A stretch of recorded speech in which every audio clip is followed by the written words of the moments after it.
ಅಧ್ಯಯನದಲ್ಲಿ 18 ದಿನಗಳಲ್ಲಿ ನಿಮ್ಗೆ ಒಂದು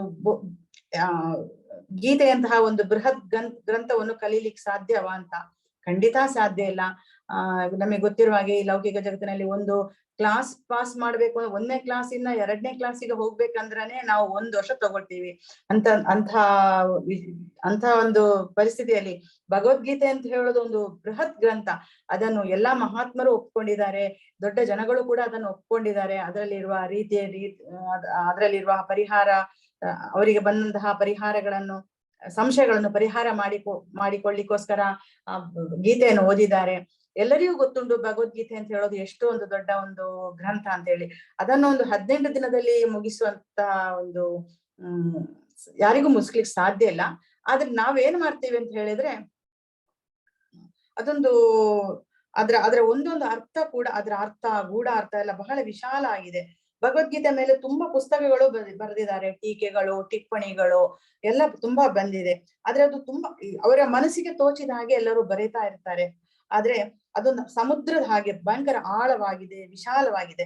ಆದ್ರೆ ಸಮುದ್ರವನ್ನು ನೋಡ್ಬೇಕಂದ್ರೆ ಸಮುದ್ರ ಹೇಗಿದೆ ಅಂತ ಹೇಳಿದ್ರೆ ನಮ್ಗೆ ಅದರ ರುಚಿ ಏನು ಅಂತ ಗೊತ್ತಾಗ್ಬೇಕಿದ್ರೆ ಅದರ ಒಂದು ಬಿಂದು ನೀರಿನಲ್ಲಿ ನಮ್ಗೆ ಅದರ ರುಚಿಯನ್ನು ತಿಳಿಲಿಕ್ಕೆ ಸಾಧ್ಯ.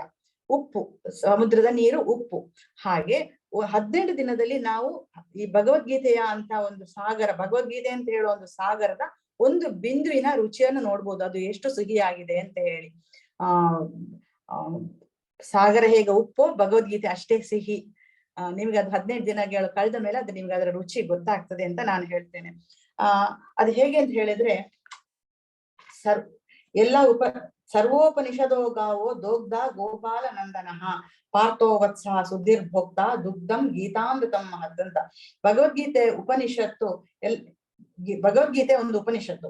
ಎಲ್ಲಾ ಉಪನಿಷತ್ತುಗಳ ಸಾರ ಅದು ಗೋವಿನಂತಿದೆ.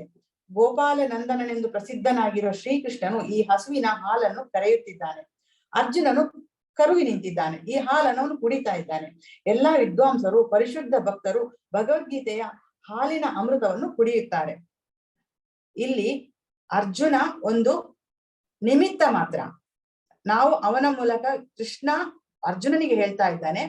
ಅದನ್ನು ಒಂದು ನಿಮಿತ್ತವಾಗಿ ತಗೊಂಡು ನಾವೆಲ್ಲರೂ ಈ ಭಗವದ್ಗೀತೆಯನ್ನು ಕಲಿಬೇಕು ಅಥವಾ ನಮ್ಮ ಜೀವನದಲ್ಲಿ ಅಳವಡಿಸಿಕೊಳ್ಬೇಕು. ಭಾರತಾಮೃತ ಸರ್ವಸ್ವಂ ವಿಷ್ಣು ವಕ್ರಾದಿನಿಸ್ತೃತಂ ಗೀತಾ ಗಂಗೋದಕಂ ಪೀತ್ವಾ ಪುನರ್ಜನ್ಮನ ವಿದ್ಯತೆ. ಅಂದ್ರೆ ಗಂಗಾಜಲವನ್ನು ಕುಡಿದವನಿಗೆ ಮುಕ್ತಿ ದೊರಕುತ್ತದೆ ಎಂದ ಮೇಲೆ ಭಗವದ್ಗೀತೆಯ ಅಮೃತವನ್ನು ಕುಡಿದವನ ವಿಷಯ ಹೇಳುವುದೇನಿದೆ? ಭಗವದ್ಗೀತೆಯು ಮಹಾಭಾರತದ ಅಮೃತ ಸರ್ವಸ್ಯ. ಅದನ್ನು ಮೂಲ ವಿಷ್ಣುವಾದ ಶ್ರೀಕೃಷ್ಣನೇ ಹೇಳಿದ್ದಾನೆ. ಭಗವದ್ಗೀತೆಯು ದೇವೋತ್ತಮ ಪರಮ ಪುರುಷನ ಬಾಯಿಯಿಂದ ಬಂದಿದೆ. ಗಂಗೆಯು ಭಗವಂತನ ಪಾದಕಮಲಗಳಿಂದ ಹರಿದಿದೆ ಎಂದು ಹೇಳಲಾಗಿದೆ. ಭಗವಂತನ ಬಾಯಿಗೂ ಪಾದಗಳಿಗೂ ವ್ಯತ್ಯಾಸವಿಲ್ಲ.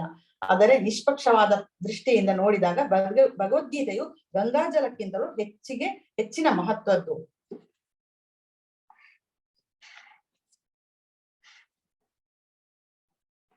ನಾವು ಈಗ ಭಗವದ್ಗೀತೆ ತುಂಬಾ ಪುಸ್ತಕ, ನಿಮ್ಗೆಲ್ಲರಿಗೂ ಗೊತ್ತಿರ್ಬೋದು, ಭಗವದ್ಗೀತೆ ತುಂಬಾ ಪುಸ್ತಕ ಅಂಗಡಿಗಳಲ್ಲಿ ಹೋದ್ರೆ ತುಂಬಾ ಅದರ ಪ್ರತಿಗಳು ಸಿಗ್ತಾರೆ. ತುಂಬಾ ಲೇಖಕರು ಅದರ ಮೇಲೆ ಟೀಕೆಗಳನ್ನು, ಟಿಪ್ಪಣಿಗಳನ್ನು ಎಲ್ಲ ಬರೆದಿದ್ದಾರೆ. ತುಂಬಾ ಜನ ಲೇಖಕರೇ ಇದ್ದಾರೆ. ಆದ್ರೆ ನಾವು ಇವತ್ತು ಓದುವಂತ ಪುಸ್ತಕ ಪ್ರಭುಪಾದರು ಬರೆದಂತಹ ಭಗವದ್ಗೀತಾ ಯಥಾರೂಪ ಅಂತ. Bhagavad Gita as it is. ಯಾಕೆ ಅದು ಯಥಾರೂಪ? ಕೆಲವರು ಪುಸ್ತಕಗಳನ್ನು ಬರೀತಾರೆ, ಕೆಲವು ಲೇಖಕರು ಕೃಷ್ಣ ಅರ್ಜುನನ ಸಂವಾದವನ್ನು ನೋಡಿ, ಭಗವದ್ಗೀತಾ ಅಂದ್ರೆ ಕೃಷ್ಣ ಮತ್ತು ಅರ್ಜುನನ ಸಂವಾದ, ನಿಮ್ಗೆಲ್ರಿಗೂ ಗೊತ್ತೇ ಇದೆ. ಅದು ಅವನ ಸಂವಾದವನ್ನು ನೋಡಿ ಅವರ ಸಂವಾದ ಅದು ಹಾಗಿರ್ಬೋದು, ಇದು ಹೀಗಿರ್ಬೋದು, ಅದು ಅವರದೇ ಕಲ್ಪನೆಗಳನ್ನೆಲ್ಲ ಸೇರಿಸ್ಕೊಂಡು ಹೋಗಿದ್ದಾರೆ. ಅದು ನನಗೆ ಹಾಗೆ ಅನಿಸ್ತದೆ, ನನ್ನ ಅಭಿಪ್ರಾಯ ಹೀಗೆ, ಕೃಷ್ಣನ ಅಭಿಪ್ರಾಯದ ಮೇಲೆ ಅವರ ಅಭಿಪ್ರಾಯವನ್ನು ಅವರು ಹೇರಿರ್ತಾರೆ. ಆದ್ರೆ ಪ್ರಭುಪಾದರು ಹಾಗಲ್ಲ. ನಾವಿವತ್ತು ಓದುವಂತ ಭಗವದ್ಗೀತಾ ಪುಸ್ತಕ ಏನಿದೆ, ಭಗವದ್ಗೀತಾ ಯಥಾರೂಪ ಏನಿದೆ, ಅದು ಭಗವಂತ ಏನು ಹೇಳಿದಾನೋ ಕುರುಕ್ಷೇತ್ರ ರಣರಂಗದಲ್ಲಿ ಅದನ್ನು ಹಾಗೆಯೇ ಇಸ್ಕಾನ್ ಆಚಾರ್ಯರಾದ ಭಕ್ತಿವೇದಾಂತ ಪ್ರಭುಪಾದರು ನಮಗೆ ನೀಡಿದ್ದಾರೆ ಭಗವದ್ಗೀತಾ ಯಥಾರೂಪದ ಮೂಲಕ.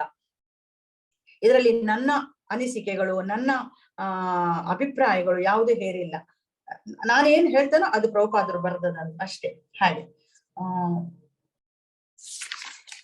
ಈಗ ನಾನು ನಿಮ್ಗೆ ಇಷ್ಟೆಲ್ಲ ಹೇಳಿದ್ಮೇಲೆ ಭಕ್ತಿವೇದಾಂತ ಸ್ವಾಮಿ ಪ್ರಭುಪಾದರು ಯಾರು, ಅಥವಾ ಈ ಪುಸ್ತಕವನ್ನು ಬರೆದಂತವ್ರು ಯಾರು ಅಂತ ಹೇಳೋ ಒಂದು ಕ್ವಶನ್ ನಿಮ್ಮ ಮನಸ್ಸಲ್ಲಿ ಖಂಡಿತ ಬಂದಿರ್ತದೆ. ನೀವೆಲ್ಲ ಕೇಳಿರ್ತೀರಿ, ಇಸ್ಕಾನ್ ಅಂದ್ರೆ international society for Krishna consciousness, ಅಥವಾ ಕನ್ನಡದಲ್ಲಿ ಹರೇ ಕೃಷ್ಣ ಪಂಥ ಅಂತ ಹೇಳ್ತೀರಿ. ನೀವು ಎಲ್ಲ ಕಡೆ ನೋಡಿರ್ಬೋದು ಅವರನ್ನು. ಅವ್ರು ಯಾವಾಗ್ಲೂ ಹರೇ ಕೃಷ್ಣ ಜಪ ಮಾಡ್ತಾ ಇರ್ತಾರೆ. ಯಾಕಂದ್ರೆ ಕೃಷ್ಣನ ನಾಮಸ್ಮರಣೆ ಯಾವಾಗ್ಲೂ ನಮ್ಮಲ್ಲಿ ಇರ್ಬೇಕಂತೆ. ಅದನ್ನು ಅವರು ಅನುಸರಿಸ್ತಾ ಇದ್ದಾರೆ. ಇದರ ಮೂಲ ಸಂಸ್ಥಾಪಕರು, ಈ ಕೃಷ್ಣ ಪ್ರಜ್ಞೆಯ ಮೂಲ ಸಂಸ್ಥಾಪಕರು ಅಂದ್ರೆ ಇಂತಹ ಒಂದು ಸಂಸ್ಥೆಯನ್ನು ಹುಟ್ಟು ಹಾಕಿದವರು ಶ್ರೀಲ ಪ್ರಭುಪಾದರು ಅಂತ. ಇದವರ ಅವರ ಪೂರ್ವಾಶ್ರಮದ ಹೆಸರು ಅಭಯ ಚರಣ್ ಡೇ ಅಂತ. ಇವರ ಜನನ ಕೋಲ್ಕತ್ತಾದಲ್ಲಿ ಆಯ್ತು. ಇವರ ಸೆಪ್ಟೆಂಬರ್ 1986ರಲ್ಲಿ ಕೋಲ್ಕತ್ತಾದಲ್ಲಿ ಇವರ ಜನನ ಆಯ್ತು. ಇವರ ತಂದೆ ಗೌರಮೋಹನ್ ಡೇ, ತಾಯಿ ರಜನಿ ಅಂತ. ಇವರ ಮೊದಲಿನ ಹೆಸರು ಇವರು ಸನ್ಯಾಸ ತೆಗೆದುಕೊಳ್ಳೋದಕ್ಕಿಂತ ಮೊದಲಿನ ಇವರ ಹೆಸರು, ಪೂರ್ವಾಶ್ರಮದ ಹೆಸರು ಅಭಯ್ ಚರಣ್ ಡೇ. ಇವರ ಮನೆಯವರೆಲ್ಲರೂ ಧಾರ್ಮಿಕ ವ್ಯಕ್ತಿತ್ವದವರಾಗಿದ್ರು. ಅಂದ್ರೆ ಮನೆಯಲ್ಲಿ ಪೂಜೆ ಪುರಸ್ಕಾರಗಳು ಯಾವಾಗ್ಲೂ ನಡೀತಿತ್ತು. ಅವರ ಇಡೀ ರಸ್ತೆಯಲ್ಲಿರುವ ರಸ್ತೆ ಅಂತಹ ಒಂದು ಸಂಪ್ರದಾಯಕ್ಕೆ ಒಳಪಟ್ಟಿತ್ತು. ಮನೆ ಪಕ್ಕದವರು ಪೂಜೆ, ಮನೆಯವರು ಪೂಜೆ, ಎಲ್ಲರೂ ಕೃಷ್ಣನ ಆರಾಧಕರು ಹಾಗಿತ್ತು. ನಿಮಗೆ ಗೊತ್ತಿರ್ಬೋದು, ನಾವು ಭೂಮಿಯಲ್ಲಿ ಯಾವ ರೀತಿಯ ಬಿತ್ತನ್ನು ಬಿತ್ತುತ್ತೇವೋ ಅದನ್ನೇ ನಾವು ಬೆಳೆಯುತ್ತೇವೆ ಅಲ್ವಾ. ನಾವು ಭತ್ತವನ್ನು ಬಿತ್ತಿದ್ರೆ ಭತ್ತವೇ ನಮಗೆ ಸಿಗ್ತದೆ, ಬೇರೆ ಏನು ಸಿಗುದಿಲ್ಲ. ಹಾಗೆ ಮನೆಯಲ್ಲಿ ಯಾವ ರೀತಿಯ ಸಂಸ್ಕಾರ ಮಕ್ಕಳಿಗೆ ತಂದೆ ತಾಯಿಗಳು ಪಾಲಿಸ್ತಾರೋ ಅದನ್ನೇ ಮಕ್ಕಳು ಪಾಲನೆ ಮಾಡ್ತಾರೆ. ತಂದೆ ತಾಯಿಗಳು ಟಿವಿ ನೋಡ್ತಾ ಕುಡಿತಾ ಪೇಪರ್ ಓದ್ತಾ ಇದ್ರೆ ಮಕ್ಕಳು ಕೂಡ ಹಾಗೆ ಮಾಡ್ತಾರೆ. ಇಲ್ಲ ತಂದೆ ತಾಯಿಗಳು ಬೆಳಿಗ್ಗೆ ಎದ್ದು ಬೇಗ ಪೂಜೆ ಪುರಸ್ಕಾರ ಆರತಿ ಕೀರ್ತನೆ ಎಲ್ಲ ಮಾಡ್ತಾ ಇದ್ರೆ ಮಕ್ಕಳು ಕೂಡ ಅದನ್ನೇ ನೋಡ್ತಾ ಬೆಳಿತಾರೆ. ಹಾಗೆ ಪ್ರಭುಪಾದರು ಕೂಡ ತಂದೆ ತಾಯಿಗಳನ್ನೇ ಅನುಸರಿಸ್ತಾ ಇದ್ರು. ಹಾಗೆ 6 ವರ್ಷ ನಿಮ್ಗೆಲ್ಲ ಗೊತ್ತಿರ್ಬೋದು, ಪುರಿಯಲ್ಲಿ ಒಂದು ಜಗನ್ನಾಥ ರಥಯಾತ್ರೆ ಅಂತ ಆಗ್ತದೆ. ವಿಶ್ವ ಪ್ರಸಿದ್ಧ, ಅದು ಎಲ್ರಿಗೂ ಗೊತ್ತೇ ಇರ್ತದೆ. ಅಂತ ಒಂದು ಸಣ್ಣ ರಥಯಾತ್ರೆಗಳು ಅವರ ಕೋಲ್ಕತ್ತಾದಲ್ಲಿ ಕೂಡ ಅವರ ಮನೆ ಪಕ್ಕದಲ್ಲಿ ಕೂಡ ಆಗ್ತಾ ಇತ್ತು. ಆಗ ನನ್ಗೂ ಅಂತದೇ ಒಂದು ರಥ ಮಾಡಿ 6ನೇ ವರ್ಷದಲ್ಲಿ ಇದು ಪ್ರಭುಪಾದರು ಕೇಳ್ತಾ ಇರೋದು, ಅಭಯ್ ಚರಣ್ ಕೇಳ್ತಾ ಇರೋದು ತನ್ನ ತಂದೆ ತಾಯಿಗಳೊಟ್ಟಿಗೆ, ನನ್ಗೆ ಆಟ ಆಡ್ಲಿಕ್ಕೆ ಒಂದು ರಥ ಮಾಡಿಕೊಡು, ನಾನು ದೇವರ ರಥಯಾತ್ರೆ ಮಾಡ್ತೇನೆ ಅಂತ ಹೇಳಿ. ಅದನ್ನು ಹಾಗೆ ಅವರ ತಂದೆ ತಾಯಿಗಳು ರಥಯಾತ್ರೆ ಮಾಡ್ತಾರೆ. ರಥೆಯನ್ನು ಅವರಿಗೆ ಸಿದ್ಧ ಮಾಡಿ ಕೊಡ್ತಾರೆ. ಅದರಲ್ಲಿ ಅವರು ದೇವರನ್ನಿಟ್ಟು ಅವರ ಜೊತೆಗೆ ಮಕ್ಕಳನ್ನೆಲ್ಲ ಸೇರಿಸಿಕೊಂಡು ಒಂದು ಸಣ್ಣ ರಥಯಾತ್ರೆಯನ್ನೇ ಮಾಡಿಸ್ತಾರೆ ಆ ಟೈಮಲ್ಲಿ ಅವರು. ಅಂದ್ರೆ ಅವರ ಮನಸ್ಸಿನಲ್ಲಿ ಕೃಷ್ಣ ಪ್ರಜ್ಞೆ ಆಗಲೇ ಬೇರೂರಿದೆ ಅಂತ ಅರ್ಥ. ಕೃಷ್ಣ ಅವರನ್ನು ಒಂದು ಆಯುಧವನ್ನಾಗಿ ಮಾಡಿಕೊಳ್ಳಿಕ್ಕೆ ಉಂಟು ಅಂತ ಹೇಳುವಂತ ಒಂದು ಚಿಹ್ನೆ ಆಗ್ಲೇ ಎಲ್ಲರಿಗೂ ತೋರಿ ಬಂದಿತ್ತು. ಮುಂದೆ ಅವರು ಬೆಳೀತಾರೆ. ಆಗ 1930, 86, 87 ಆ ಸಮಯಗಳೆಲ್ಲ ಏನಾಗಿತ್ತು ಅಂತ ಹೇಳಿದ್ರೆ, ನಮ್ಮ ಭಾರತದಲ್ಲಿ ಸ್ವಾತಂತ್ರ್ಯ ಸಂಗ್ರಾಮದ ಟೈಮ್ ಆಗಿತ್ತು. ಅದು ಗಾಂಧೀಜಿಯ ಪ್ರಭಾವ ತುಂಬಾ ಇತ್ತು ಆ ಟೈಮಲ್ಲೆಲ್ಲ. ಹಾಗೆ ಪ್ರಭುಪಾದರು ಅಂದ್ರೆ ಅಭಯ್ ಚರಣ್ ಕೂಡ ಸ್ವಾತಂತ್ರ್ಯ ಸಂಗ್ರಾಮಕ್ಕೆ ಇಳಿತಾರೆ. ಗಾಂಧೀಜಿಯ ಅನುಸರಣೆಗಳನ್ನ ಅನುಸರಿಸ್ತಾರೆ. ಅವರ ಊರಲ್ಲಿ ಎಲ್ಲರೂ ಹಾಗಿತ್ತು. ಯಾಕಂದ್ರೆ ಬಂಗಾಳದಲ್ಲಿ ನೀವು ಗೊತ್ತಿರ್ಬೋದು, ಬಂಗಾಳದಲ್ಲಿ ದೊಡ್ಡ ಯುದ್ಧವೇ ಆಗ್ತಿತ್ತು ಸ್ವಾತಂತ್ರ್ಯಕ್ಕೋಸ್ಕರ. ಅಲ್ಲಿ ತುಂಬಾ ದೇಶಭಕ್ತಿಗಳೆಲ್ಲ ಇದ್ದರು. ರವೀಂದ್ರನಾಥ್ ಠಾಕೂರ್ ಅಂತವರೆಲ್ಲ ಬಂಗಾಳದಿಂದ ಬಂದವರು, ನಿಮಗೆ ಗೊತ್ತಿರ್ಬೋದು. ಹಾಗೆ ಅಂತ ಒಂದು ಸಮಯ ಇದ್ರೆ ಒಂದು ಊರಿನಿಂದ ಬಂದದ್ರಿಂದ ಅವರಲ್ಲೂ ಕೂಡ ದೇಶಭಕ್ತಿ ನಿಜವಾಗ್ಲೂ ಇತ್ತು ಅವರ ರಕ್ತದಲ್ಲೇ ಇತ್ತು. ಹಾಗಿರುವಾಗ ಒಂದು ದಿನ ಅವರ ಸ್ನೇಹಿತ ಅವರನ್ನು ನಮ್ಮೂರಿಗೆ ಒಂದು ಹಿರಿಯ ಸ್ವಾಮೀಜಿಗಳು ಬಂದಿದ್ದಾರೆ, ಬಾ ಹೋಗಿ ನೋಡ್ಕೊಂಡ್ ಬರೋಣ ಅಂತ ಹೇಳಿ ಕರ್ಕೊಂಡ್ ಬಂದ್ರಂತೆ. ಆಗ ಅಭಯ್ ಚರಣ್ ಹೇಳ್ತಾನೆ, ಇಲ್ಲ ನನ್ಗೆ ಇದ್ರಲ್ಲೆಲ್ಲ ಅಷ್ಟು ಇಂಟ್ರೆಸ್ಟ್ ಇಲ್ಲ, ನಾನ್ ಬರೋದಿಲ್ಲ, ನಾನು ದೇಶ ಸೇವೆಯಲ್ಲೇ ಇರ್ತೇನೆ ಅಂತ. ಇಲ್ಲ, ಒಂದು ಸಲ ಹೋಗಿ ನೋಡ್ಕೊಂಡ್ ಬರೋರು, ಅವ್ರು ತುಂಬಾ ಹೆಸರು ಮಾಡಿದ್ದಾರೆ, ಧಾರ್ಮಿಕ ಕ್ಷೇತ್ರದಲ್ಲಿ ತುಂಬಾ ಹೆಸರು ಮಾಡಿದ್ದಾರೆ, ಅವ್ರು ಏನ್ ಹೇಳ್ತಾರೆ ಅಂತ ಹೇಳಿ ಕೇಳ್ಕೊಳ್ ಬರುವ, ಹೋಗು ಕೂತು ಒಂದು ಅರ್ಧ ಗಂಟೆ ಅವರ ಮಾತು ಕೇಳಿ ಬರುವ ಅಂತ ಹೇಳಿ ಅವರ ಗೆಳೆಯ ಅವರನ್ನು ಭಕ್ತಿ ಸಿದ್ಧಾಂತ ಸರಸ್ವತಿ ಠಾಕೂರ್ ಅಂತ ಹೇಳೋ ಒಂದು ಗುರುಗಳ ಹತ್ರ ಕರ್ಕೊಂಡ್ ಬರ್ತಾರೆ. ಅವರು ಆಗ ಬಂಗಾಳಕ್ಕೆ ಪಶ್ಚಿಮ ಬಂಗಾಳದಲ್ಲಿ ಬಂದಿದ್ರು, ಅವರ ಮನೆ ಪಕ್ಕ ಬಂದಿದ್ರು. ಭಕ್ತಿ ಸಿದ್ಧಾಂತ ಸರಸ್ವತಿ ಠಾಕೂರ್ ಇವರನ್ನು ನೋಡಿದ ತಕ್ಷಣನೇ, ನೀನು ವಿದೇಶದಲ್ಲಿ ಕೃಷ್ಣ ಪ್ರಜ್ಞೆಯನ್ನು ಪ್ರಸಾರ ಮಾಡುವಂತವರು ಆಗ್ಬೇಕು, ನಿಮ್ಮಂತ ಯುವಕರು ವಿದೇಶಗಳಲ್ಲಿ ಕೃಷ್ಣ ಪ್ರಜ್ಞೆಯನ್ನು ಪ್ರಸಾರ ಮಾಡುವಂತವ್ರು ಆಗ್ಬೇಕು ಅಂತ ಹೇಳಿದ್ರಂತೆ. ಅದೊಂದು ಕಾಕತಾಳೀಯ, ಇವರು ಬಂದು ಕೂತ್ಕೊಳ್ಳೋದು, ಆ ಸ್ವಾಮಿಗಳು ಹಾಗೆ ಹೇಳೋದು, ಒಂದು ಕಾಕತಾಳೀಯವಾಗಿತ್ತು. ಆಯ್ತು, ಅವತ್ತಿನ ಕ್ಲಾಸ್ ಮುಗಿಸಿ ಅವರೆಲ್ಲ ಬಂದ್ರು. ಆದ್ರೆ ಪ್ರಭುಪಾದರ ಮನಸ್ಸಿನಲ್ಲಿ ಇವ್ರು ಯಾಕೆ ನನ್ನನ್ನು ಹೀಗೆ ಹೇಳಿದ್ರು, ಯಾಕೆ ನನ್ನನ್ನು ತೋರ್ಸ್ಕೊಂಡು ಇವ್ರು ಹೀಗೆ ಹೇಳಿದ್ರು ಅಂತ ಅದೇ ಒಂದು ಅವರ ಮನಸ್ಸಿನಲ್ಲಿ ಆಳವಾಗಿ ಒಂದು ಬೇರೂರಿತ್ತು. ಮುಂದೆ ಅವರು ಭಕ್ತಿ ಸಿದ್ಧಾಂತ ಸರಸ್ವತಿ ಸ್ವಾಮಿಗಳ ಹತ್ರ ಅವರು ತುಂಬಾ ಪ್ರಭಾವಿತರಾಗಲ್ಪಟ್ರು. ಅವರ ಕ್ಲಾಸ್ಗಳಿಗೆ ಹೋಗುದು, ಅವರು ಬಂದಲ್ಲೆಲ್ಲ ಹೋಗುದು, ಅವರ ಅವರೇನು ಪ್ರವಚನ ಮಾಡ್ತಾರೆ ಅಲ್ಲಿಗೆಲ್ಲ ಹೋಗುದು, ಹಾಗೆಲ್ಲ ಪ್ರಭುಪಾದರು ಹೋಗ್ತಾ ಇದ್ರು. ನಿಧಾನವಾಗಿ ಅವರ ಕಡೆ ಅವರು ಸೆಳೆಯಲ್ಪಡ್ತಾರೆ. ಆಮೇಲೆ ಅವರು 1933 ಅವರು ಭಕ್ತಿ ಸಿದ್ಧಾಂತ ಸರಸ್ವತಿ ಠಾಕೂರ್ ಹತ್ರ ಅವ್ರು ಸನ್ಯಾಸವನ್ನೇ ತಗೊಂಡ್ಬಿಡ್ತಾರೆ. ಹಾಗೆ ಅವರು ಸನ್ಯಾಸಿ ಆಗ್ತಾರೆ. ಸನ್ಯಾಸ ಆದ್ಮೇಲೆ ಅವರ ಹೆಸರು ಭಕ್ತಿ ಪ್ರಭುಪಾದ್ ಅಂತ ಹೇಳಿ ಅವರ ಹೆಸರು ಆಗ್ತದೆ. ಆಮೇಲೆ ಅವರು ಕೃಷ್ಣ ಪ್ರಜ್ಞೆಯಲ್ಲಿ ಮುಳುಗಿರ್ತಾರೆ. ಕೃಷ್ಣ ಅವರ ಧ್ಯೇಯ ಎಲ್ಲ ಕೃಷ್ಣ ಪ್ರಜ್ಞೆಯನ್ನು ಹರಡಿಸುವುದು. ಹಾಗೆಂತ ಅವರಿಗೆ ಗುರುವಿನ ಆದೇಶ ಕೂಡ ಇರ್ತದೆ, ನೀನು ಕೃಷ್ಣ ಪ್ರಜ್ಞೆಯನ್ನು ಹರಡಿಸ್ಬೇಕು ಅಂತ ಹೇಳಿ. ಹಾಗೆ ಅವರು ಬ್ಯಾಕ್ ಟು ಗಾಡ್ ಹೆಡ್ ಅಂತ ಹೇಳಿ ಒಂದು ದಿನಪತ್ರಿಕೆಯನ್ನು ಅವರು ಶುರು ಮಾಡ್ತಾರೆ. ಅದು ಹೇಗೆ ಎಷ್ಟು ಆ ಟೈಮಲ್ಲಿ ಅವರಿಗೆ ಆ ಸಮಯದಲ್ಲಿ ಅವ್ರು ಎಷ್ಟು ಕಷ್ಟದಲ್ಲಿ ಇದ್ರು ಅಂತ ಹೇಳಿದ್ರೆ, ಅವರಿಗೆ ಅದನ್ನು ಪ್ರಿಂಟ್ ಮಾಡಿದವರಿಗೆ ಕೊಡ್ಲಿಕ್ಕೆ ಕೂಡ ಅವ್ರ ಹತ್ರ ಹಣ ಇರ್ತಿರ್ಲಿಲ್ಲ. ಅವರು ಪ್ರಿಂಟ್ ಮಾಡಿದನು ತಗೊಂಡು ಪ್ರತಿ ಅಂಗಡಿಗೆ ಹೋಗಿ, ಪ್ರತಿ ಮನೆಗೆ ಹೋಗಿ ಅವರಿಂದ ಹಣ ಪಡೆದುಕೊಂಡು ಬಂದು ಅದನ್ನು ಪ್ರಕಾಶಕರಿಗೆ ಕೊಡ್ತಾ ಇದ್ರಂತೆ. ಅಂತಹ ಒಂದು ಕಷ್ಟದಲ್ಲಿ ಇದ್ರು. ಆಮೇಲೆ ಅವರು ಆದ್ರೂ ಅವರ ಮನಸ್ಸಿನಲ್ಲಿ ಒಂದೇ ಯಾವಾಗ್ಲೂ ಬರ್ತಾ ಇದ್ದದ್ದು, ನನ್ನ ಗುರುಗಳು ನನಗೆ ಆದೇಶ ಕೊಟ್ಟಿದ್ದಾರೆ, ಪಾಶ್ಚಾತ್ಯ ದೇಶಗಳಿಗೆ ಹೋಗ್ಬೇಕು, ಅಲ್ಲಿ ನೀನು ಕೃಷ್ಣ ಪ್ರಜ್ಞೆಯನ್ನು ಪ್ರಚಾರ ಮಾಡಬೇಕು ಅಂತ ಹೇಳಿ ಅವರಿಗೆ ಒಂದು ಆದೇಶ ಗುರುಗಳಿಂದ ಬಂದಿತ್ತಲ್ಲ, ಅದೇ ಅವರ ಮನಸ್ಸಿನಲ್ಲಿ ಯಾವಾಗ್ಲೂ ಇರ್ತಿತ್ತಂತೆ. ಬಹುಶಃ ನಾನು ಇಲ್ಲೇ ಇದ್ರೆ ಇದು ಸಾಧ್ಯವಾಗುದಿಲ್ಲ ಏನೋ, ನಮ್ಗೂ ಒಂದು ಒಂದು ಭಾವನೆ ಇದೆ, ಪಾಶ್ಚಾತ್ಯರಿಂದ ಬಂದದ್ದೆಲ್ಲ ಒಳ್ಳೆಯದು ಅಂತ ಹೇಳಿ. ಅವ್ರೇನ್ ಮಾಡಿದ್ರು ನಾವು ಅದನ್ನು ಫಾಲೋ ಮಾಡ್ತೇವೆ. ಹಾಗೆ ಆಗ ಪ್ರಭುಪಾದರಿಗೆ ಕೂಡ ಬಹುಶಃ ಹಾಗೆ ಅನ್ನಿಸಿತ್ತು, ನಾನು ಇದನ್ನು ಅಮೆರಿಕಕ್ಕೆ ಹೋಗಿ ಅಲ್ಲಿಂದ ಅದಕ್ಕೊಂದು ಕೃಷ್ಣ ಪ್ರಜ್ಞೆಯನ್ನು ತಂದ್ರೆ ಇಲ್ಲಿ ಭಾರತದವರು ಅನುಸರಿಸ್ತಾರೋ ಏನೋ ಅಂತ ಹೇಳಿ 1965 ಅವರು ಜಲದೂತ ಅಂತ ಹೇಳೋ ಒಂದು ಕಾರ್ಗೋ ಹಡಗಿನಲ್ಲಿ ಅಮೆರಿಕಕ್ಕೆ ಹೊರಡ್ತಾರೆ. ಕೈಯಲ್ಲಿ ಏನು ಹಣವೂ ಇಲ್ಲ, ಏನೂ ಇಲ್ಲ. ಕೃಷ್ಣನ ಮೇಲೆ ಭಾರ ಹಾಕಿ ಅವರು ಮುಂದೆ ಸಾಕ್ತಾರೆ. ಭಗವದ್ಗೀತೆ ಮಾತ್ರ ಉಂಟ ಅವರ ಕೈಯಲ್ಲಿ. ಅವರನ್ನಲ್ಲಿ ಅಮೆರಿಕಕ್ಕೆ ಹೋಗ್ತಾರೆ. ಅದೆಂತಹ ದೇಶ ಅಂತ ನಿಮ್ಗೆ ಎಲ್ರಿಗೂ ಗೊತ್ತಿರ್ಬೋದು. ಯಾರು ಅವರನ್ನು ರಿಸೀವ್ ಮಾಡುವವರು ಕೂಡ ಇರ್ಲಿಲ್ಲ ಅಲ್ಲಿ. ನೀನು ಬಾ ಅಂತ ಹೇಳಿ ಕರೆದು ಮನೆ ಕೊಡುವವರು ಕೂಡ ಯಾರು ಇರ್ಲಿಲ್ಲ. ಅಷ್ಟು ಮಾತ್ರ ಇಲ್ಲ, ಅವ್ರಿಗೆ ಹೋಗ್ತಾ ಇರುವಾಗ ಹಡಗಲ್ಲಿ 2 ಬಾರಿ ಹೃದಯಾಘಾತ ಕೂಡ ಆಯ್ತು. ಅಂತ ಟೈಮಲ್ಲಿ ಕೃಷ್ಣ ಅವರಿಗೆ ಕನಸಲ್ಲಿ ಬಂದು ಹೇಳ್ತಾ ಇದ್ದಾನಂತೆ, ನೋಡು ನೀನು ಮುಂದುವರಿಸು, ನಿನ್ನ ಯಾನವನ್ನು ಮುಂದುವರಿಸು, ನಾನೇ ನಿನ್ನ ದೋಣಿಯನ್ನು ಅಲ್ಲಿ ತನಕ ತಲುಪಿಸ್ತೇನೆ, ಅಮೆರಿಕಕ್ಕೆ ತನಕ ತಲುಪಿಸ್ತೇನೆ, ನಿನ್ನ ಜೀವನದ ಧ್ಯೇಯವನ್ನು ಮುಂದುವರಿಸು, ನಾನು ನೋಡಿಕೊಳ್ತೇನೆ ಅಂತ ಕೃಷ್ಣ ಅವರ ಕನಸಿನಲ್ಲಿ ಬಂದು ಹೇಳ್ತಾನಂತೆ. ಹಾಗೆ ಅವರು ಅಮೆರಿಕಕ್ಕೆ ಹೋಗಿ ತಲುಪಿದ್ರೆ ಅವ್ರಿಗೆ ಹೋಗಿ ಉಳ್ಕೊಳ್ಳಿಕ್ಕೆ ಮನೆಯೂ ಇಲ್ಲ, ಅವರನ್ನು ಕೇಳೋರು ಯಾರೂ ಇಲ್ಲ. ನಿಮ್ಗೆಲ್ಲ ಗೊತ್ತಿರ್ಬೋದು, ಅಮೆರಿಕದಲ್ಲಿ ಹಿಪ್ಪಿಗಳು ಅಂತ ಒಂದು ಸಮಯದಲ್ಲಿ ತುಂಬಾ ಇತ್ತು.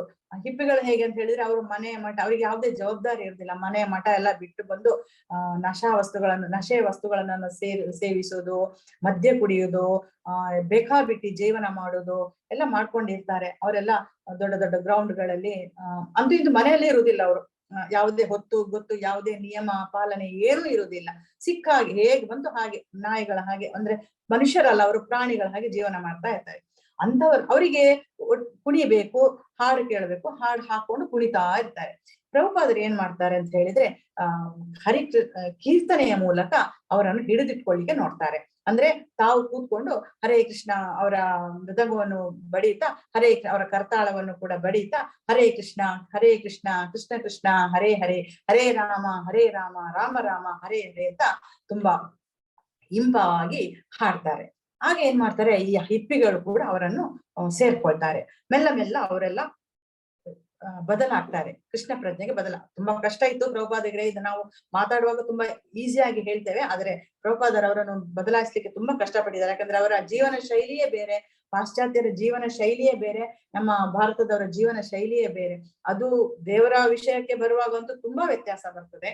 ಅಂಥವರನ್ನು ಅವರು ತುಂಬಾ ಬದಲಾಯಿಸಿ ಕೃಷ್ಣ ಪ್ರಜ್ಞೆಗೆ ತಂದು, ಹಾಗೆ ಅಲ್ಲೇ ತುಂಬಾ ಸಂಸ್ಥೆಗಳನ್ನ ಸ್ಥಾಪಿಸ್ತಾರೆ. ಅಮೆರಿಕದಲ್ಲಿ ತುಂಬಾ ಕಡೆಗಳಿಗೆಲ್ಲ ಹೋಗ್ತಾರೆ, ತುಂಬಾ ಜಾಗಗಳಿಗೆ ಹೋಗಿ ಅಲ್ಲೆಲ್ಲ ಹರಿಕೀರ್ತನೆ ಮಾಡಿ, ಪಾರ್ಕ್ಗಳಲ್ಲಿ, ಬೀಚ್ಗಳಲ್ಲಿ ಎಲ್ಲ ಹರಿಕೀರ್ತನೆಗಳನ್ನೆಲ್ಲ ಮಾಡಿ ಅವರ ಜನಗಳನ್ನೆಲ್ಲ ಚೇಂಜ್ ಮಾಡಿ 1967ರಲ್ಲಿ ಇಸ್ಕಾನ್ ಅಂತ ಹೇಳೋ ಒಂದು ಸಂಸ್ಥೆಯನ್ನು ಅವರು ಅಲ್ಲಿ ಸ್ಟಾರ್ಟ್ ಮಾಡ್ತಾರೆ. ಇಸ್ಕಾನ್ ಅಂದ್ರೆ international society for Krishna consciousness ಅಂದ್ರೆ ಹರೇ ಕೃಷ್ಣ ಪಂಥ. ಹಾಗೆ ಅಲ್ಲಿಂದ ಮುಂದೆ ಅವರು ಯಾವಾಗ ಹೋಗಿರೋದು ಅವರು 1965ರಲ್ಲಿ, ಹಾಗಂದ್ರೆ ಅವರಿಗೆ 69ನೇ ವರ್ಷ. 69ನೇ ವರ್ಷದಲ್ಲಿ ಪ್ರಾಯದಲ್ಲಿ ಅವರು ಅಮೆರಿಕಕ್ಕೆ ಹೋಗಿ ಅಲ್ಲಿ ಇಸ್ಕಾನ್ ಅನ್ನು ಸ್ಥಾಪಿಸಿ, ಅದು ಮಾತ್ರ ಅಲ್ಲ 14 ಸಲ ವಿಶ್ವ ಪರ್ಯಟನೆಯನ್ನು ಮಾಡಿ 108 ದೇವಸ್ಥಾನಗಳನ್ನು ಕೃಷ್ಣ ದೇವಸ್ಥಾನಗಳನ್ನು ಸ್ಥಾಪನೆ ಮಾಡಿದಂತಹ ಒಂದು ಜಗದ್ಗುರುಗಳು ಪ್ರಭುಪಾದರು. ಅವರ ಮೂಲಕ ಬರೆಯಲ್ಪಟ್ಟ ಅವರು ತುಂಬಾ ಪುಸ್ತಕಗಳನ್ನೆಲ್ಲ ಬರೆದಿದ್ದಾರೆ ಕೃಷ್ಣನ ಬಗ್ಗೆ ಅಥವಾ ನಮ್ಮ ಶಾಸ್ತ್ರಗಳ ಬಗ್ಗೆ. ಅದನ್ನೆಲ್ಲ ನೀವು ಭಕ್ತರು ಓದ್ಬೇಕು, ನಮ್ಮ ದೇವಸ್ಥಾನದಲ್ಲಿ ಅದೆಲ್ಲ ಲಭ್ಯ ಇದೆ. ಅದೇ ಅಂತಹ ಒಂದು ಪುಸ್ತಕವೇ ಭಗವದ್ಗೀತಾ ಯಥಾರೂಪ. ಅದರ ಮೂಲಕ ನಾವು ಇವತ್ತು ಭಗವದ್ಗೀತೆಯ ಅಧ್ಯಯನವನ್ನು ಮಾಡ್ಲಿಕ್ಕಿದ್ದೇವೆ.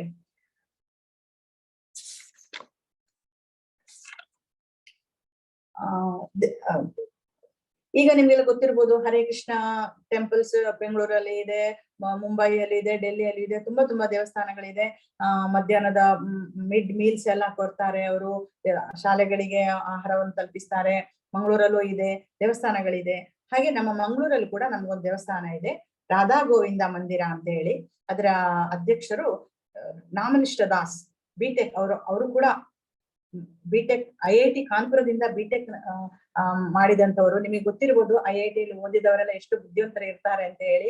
ಈಗ ಅವರು ಮನಸ್ಸು ಮಾಡಿದ್ರೆ ಯಾವುದೋ ಒಂದು ದೊಡ್ಡ ಇಂಡಸ್ಟ್ರಿ ಅಥವಾ ಇನ್ಫೋಸಿಸ್ ನಂತಹ ಒಂದು ಸಂಸ್ಥೆಯ ದೊಡ್ಡ ನಿರ್ದೇಶಕರೇ ಆಗಿರ್ಬೋದು. ಆದ್ರೆ ಅವರು ಕೂಡ ಕೃಷ್ಣ ಪ್ರಜ್ಞೆಯನ್ನು ಜೀವನದಲ್ಲಿ ಅಳವಡಿಸಿಕೊಂಡು ನಮ್ಮಂತಹ ಸಾಮಾನ್ಯ ಜೀವಿಗಳನ್ನು ಮೇಲೆತ್ತುವಂತಹ ಒಂದು ಕಾರ್ಯಕ್ರಮದಲ್ಲಿ ತೊಡಗಿಸಿಕೊಂಡಿದ್ದಾರೆ. ಅವರು ನಮ್ಮ ದೇವಾಲಯದ ಅಧ್ಯಕ್ಷರು. ನೀವು ಯಾವಾಗ ಬೇಕಿದ್ರು ನಮ್ಮ ದೇವಾಲಯಕ್ಕೆ ಬರ್ಬೋದು, ಭಕ್ತರು ಬರ್ಬೋದು, ಅಲ್ಲಿ ಅವರನ್ನು ಮೀಟ್ ಆಗ್ಬೋದು.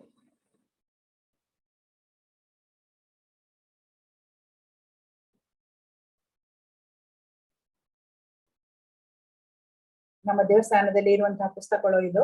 ಈ ಪುಸ್ತಕಗಳು ನಿಮ್ಗೆ ಯಾವಾಗ ಬೇಕಿದ್ರು ಬಂದು ಪರ್ಚೇಸ್ ಮಾಡ್ಬೋದು. ಎಲ್ಲಾ ಭಾಷೆಗಳಲ್ಲೂ ಕೂಡ ಲಭ್ಯ ಇದೆ. ಕನ್ನಡ, ಇಂಗ್ಲಿಷ್, ಮಲಯಾಳಂ, ತೆಲುಗು ಎಲ್ಲಾ ಭಾಷೆಗಳಲ್ಲೂ ಕೂಡ ತುಂಬಾ ಪುಸ್ತಕ ಬರೆದಿದ್ದಾರೆ ಪ್ರಭುಪಾದರು. ಅದೆಲ್ಲ ತುಂಬಾ ಜ್ಞಾನ, ಅದನ್ನು ಓದಿದವರಿಗೆ ಗೊತ್ತು ಅದರ ಜ್ಞಾನ, ಅದರಲ್ಲಿ ಎಷ್ಟು ಜ್ಞಾನ ಇದೆ ಅಂತ ಹೇಳಿ. ಪ್ರಭುಪಾದರು 66ನ ಅವರಂತಹ ಒಂದು ಏಜ್ ಆದ ನಂತರ ಅವರು ಅಷ್ಟು ದೇಶ ಸುತ್ತಿ ಇಂತಹ ಪುಸ್ತಕಗಳನ್ನು ಹೇಗೆ ಬರೆದ್ರು ಅಂತ ಹೇಳುದು ನಮ್ಗೆ ಈಗ ಕನಸಲ್ಲೂ ಕೂಡ ನೆನೆಸ್ಕೊಳ್ಳಿಕ್ ಸಾಧ್ಯ ಅಲ್ಲ.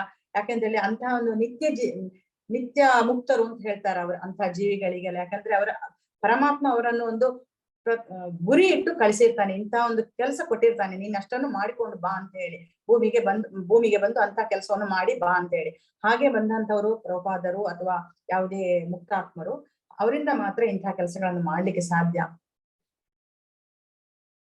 ಹಾಗೆ ಭಗವದ್ಗೀತೆ ಅಂತ ಹೇಳೋದು ನಿಮ್ಗೆ ಗೊತ್ತಿರ್ಬೋದು. ಎಲ್ಲ ನಮ್ಮ ಗಾಂಧೀಜಿಯವರಿಗೂ ಅಥವಾ ನಮ್ಮ ಹಿಂದಿನ ರಾಷ್ಟ್ರಪತಿ ಅಬ್ದುಲ್ ಕಲಾಂ ಅವರಿಗೂ ಕೂಡ ಭಗವದ್ಗೀತೆ ಅಂತ ಹೇಳೋದು ತುಂಬಾ ಇಷ್ಟ ಆಗಿತ್ತು. ಅವರು ಒಂದು ಮುಸ್ಲಿಂ ನಾಯಕ ಆಗಿದ್ರು ಕೂಡ ಅವರು ಭಗವದ್ಗೀತೆಯನ್ನು ತುಂಬಾ ಆಳವಾಗಿ ಸ್ಟಡಿ ಮಾಡಿದ್ರು, ನಿಮ್ಗೆಲ್ಲ ಗೊತ್ತಿರ್ಬೋದು. ಹಾಗೆ ಯಾವುದೇ ಒಂದು ಪ್ರಾಬ್ಲಮ್ ಬಂದಾಗ ತುಂಬಾ ಜನ ಹಿಂದಿನ ದೊಡ್ಡ ಜನಗಳು ಅಥವಾ ಮಹಾತ್ಮರೆಲ್ಲ ಯಾವುದೇ ಒಂದು ಪ್ರಾಬ್ಲಮ್ ಬಂದಾಗ ಭಗವದ್ಗೀತೆಯನ್ನು ತೆಗೆದು ಅದರಿಂದ ಅವರಿಗೆ ಪರಿಹಾರವನ್ನು ಕಂಡುಕೊಳ್ತಾ ಇದ್ರು. ಹಾಗೆ ಗಾಂಧೀಜಿ ಹೇಳ್ತಾರೆ, ಸಂಶಯಗಳು ಬೆನ್ನು ಹತ್ತಿದಾಗ, ನಿರಾಶೆಗಳ ದಾರೆ ಎದುರಾದಾಗ, ದಿಗಂತದಲ್ಲಿ ಇನ್ನಾವ ಆಶಾ ಕಿರಣಗಳು ಮೂಡಿ ಬಾರದಿದ್ದಾಗ ನಾನು ಭಗವದ್ಗೀತೆ ಮೊರೆ ಹೋಗುತ್ತೇನೆ. ಅದು ನನಗೆ ಸಾಂತ್ವನ ನೀಡಿ ಸಹಿಸಲಾಗದ ದುಃಖ ದುಮ್ಮಾನಗಳ ನಡುವೆಯೂ ಹರ್ಷ ಚಿತ್ತನಾಗುವಂತೆ ಮಾಡುತ್ತದೆ. ಗೀತಾ ಅಧ್ಯಯನ ಮಾಡುವವರಿಗೆ ಅದರಿಂದ ದಿನನಿತ್ಯ ನವೋಲ್ಲಾಸ ಮತ್ತು ನವನವ ಅರ್ಥಗಳು ಹೊರಹೊಮ್ಮುತ್ತದೆ ಅಂತ ಗಾಂಧೀಜಿ ಹೇಳ್ತಾರೆ. ಅಂದ್ರೆ ಒಂದೊಂದು ಸಲ ಒಂದೊಂದು ಶ್ಲೋಕ ಓದುವಾಗ ಕೂಡ ಅದರಲ್ಲಿ ಹೊಸ ಹೊಸ ಅರ್ಥ ಸಿಗ್ತದೆ ನಮಗೆ. ಹಾಗೆ ಐನ್ಸ್ಟೈನ್ ನಿಮಗೆ ಗೊತ್ತಿರ್ಬೋದು, ದೊಡ್ಡ ಸೈಂಟಿಸ್ಟ್. ಅವನು ಕೂಡ ಭಗವದ್ಗೀತೆಯನ್ನು ಓದಿದಾಗ ಅವನು ಹೇಳಿದಂತೆ, ಈ ಪುಸ್ತಕವನ್ನು ನಾನು ಈ ಭಗವದ್ಗೀತೆಯನ್ನು ಓದಿದಾಗ ಮತ್ತು ದೇವರು ಈ ಬ್ರಹ್ಮಾಂಡವನ್ನು ಹೇಗೆ ಸೃಷ್ಟಿಸಿದನೆಂದು ತಿಳಿದಾಗ ಉಳಿದಂತೆ ಎಲ್ಲವೂ ಅತಿಯಾದದ್ದು ಎಂದು ನನಗೆ ತೋರುತ್ತದೆ ಅಂತ ಅವನೊಂದು ಮಾತು ಹೇಳ್ತಾನೆ. ಎಲ್ಲರೂ ಕೇಳ್ಬೋದು, ಭಗವದ್ಗೀತೆ ಇಸ್ಕಾನ್ ಭಗವದ್ಗೀತೆ ಯಾಕೆ ಓದ್ಬೇಕು, ಭಗವದ್ಗೀತೆ ಯಥಾರೂಪವನ್ನೇ ಯಾಕೆ ನಾವು ಓದಿಕೊಂಡು ಬರ್ಬೇಕು ಅಂತ ಹೇಳಿ. ಬೇರೆ ಬೇರೆಯವರು ಬರೆದಂತಹ ಪುಸ್ತಕಗಳು ಇಲ್ವಾ, ಅದನ್ನು ಅದರಿಂದ ನಮಗೆ ಓದಿದ್ರೆ ನಮಗೇನು ಅರ್ಥ ಆಗೋದಿಲ್ವಾ ಅಂತ ನಮ್ಗೆಲ್ಲರಿಗೂ ಕ್ವಶನ್ ಬರ್ಬೋದು. ಬರುತ್ತೆ. ಯಾಕೆ ನಾವು ಇದನ್ನೇ ಓದ್ಬೇಕು ಅಂತ ಹೇಳಿದ್ರೆ, ಇದು ಉತ್ತರಾಧಿಕಾರದ ಮೂಲಕ ಬರ್ಬೇಕು. ಅಂದ್ರೆ ಈಗ ನಾವೊಂದು ಮೊಬೈಲ್ ಚಾರ್ಜ್ ಮಾಡ್ಬೇಕು ಅಂತ ಹೇಳಿದ್ರೆ ಅದರ ವೈರ್ ಮುರಿದಿರಬಾರ್ದು, ಅದರ ಒಳಗಿರುವ ಕೇಬಲ್ಗಳು ಅಂತ ಏನ್ ಹೇಳ್ತೇವೆ ಅದು ತುಂಡಾಗಿರಬಾರ್ದು. ಹಾಗಾದಾಗ ಚಾರ್ಜ್ ಆಗೋದಿಲ್ಲ. ಅದೇ ರೀತಿ ಯಾರೋ ಏನೋ ಖುಷಿ ಬಂದ ಹಾಗೆ ಒಂದು ಗೀತೆಯನ್ನು ಹೇಳಿದ್ರೆ ಅದು ಸರಿಯಾದ ಎಫೆಕ್ಟ್ ಕೊಡೋದಿಲ್ಲ ಅದು. ಆದ್ರಿಂದ ಇದು ಕೃಷ್ಣನ ಮೂಲಕವೇ ಬಂದದ್ದು, ಕೃಷ್ಣನೇ ಹೇಳಿದ್ದು ಇದು. ಅದರಿಂದ ಕೃಷ್ಣನ ಪ್ರತಿನಿಧಿಯವರು ಹೇಳಿದರೆ ಮಾತ್ರ ಇದಕ್ಕೊಂದು ಬೆಲೆ ಅಥವಾ ಅದು ನಮಗೆ ಸರಿಯಾಗಿ ಅರ್ಥ ಆಗ್ತದೆ. ಅದೇ ಕೃಷ್ಣನ ಸಂದೇಶ ಶಿಸ್ತಿನ ಉತ್ತರಾಧಿಕಾರದ ಮುರಿಯದ ಸರಪಳಿಯ ಮೂಲಕವೇ ಬರಬೇಕು. ಇದು ಕೃಷ್ಣನ ಮೂಲಕವೇ ಬಂದಿದೆ. ಕೃಷ್ಣನಿಂದ ಬ್ರಹ್ಮನಿಗೆ, ಬ್ರಹ್ಮನಿಂದ ಮಧ್ವರಿಗೆ, ಮಧ್ವರಿಂದ ಹಾಗೆ 32ನೇ ಇದರ ಲೈನ್ ಅಲ್ಲಿ ಬರ್ತಾರೆ ನಮ್ಮ ಪ್ರಭುಪಾದರು.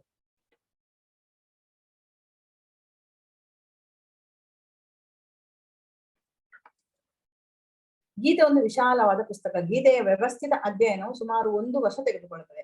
18 ದಿನಗಳಲ್ಲಿ ನಾವು ಅದನ್ನು ಮಾಡಲು ಸಾಧ್ಯವಿಲ್ಲ. ಇದನ್ನು ನಾನು ಮೊದಲೇ ಹೇಳಿದ್ದೇನೆ, ಇದನ್ನು 18 ದಿನದಲ್ಲಿ ಮಾಡ್ಲಿಕ್ಕೆ ಸಾಧ್ಯ ಇಲ್ಲ. ಆದ್ರೆ ಯಾಕೆ ಮಾಡ್ತಾ ಇದ್ದೇವೆ 18 ದಿನದಲ್ಲಿ ಅಂತ ಹೇಳಿದ್ರೆ, ಇದರ ಒಂದು ರುಚಿ ನಮ್ಗೆ ಸಿಗ್ತದೆ. 18 ದಿನದಲ್ಲಿ ನಾನು ಆಗ್ಲೇ ಹೇಳಿದೆಲ್ಲ, ಸಮುದ್ರದ ನೀರು ಹೇಗೆ ಅಂತ ನಾವು ತಿಳಿಬೇಕಿದ್ರೆ ಅದರ ಒಂದು ಬಿಂದುವನ್ನು ಕುಡಿದ್ರೆ ಸಾಕು. ಅದೇ ರೀತಿ 18 ದಿನದಲ್ಲಿ ನಾವು ಒಂದು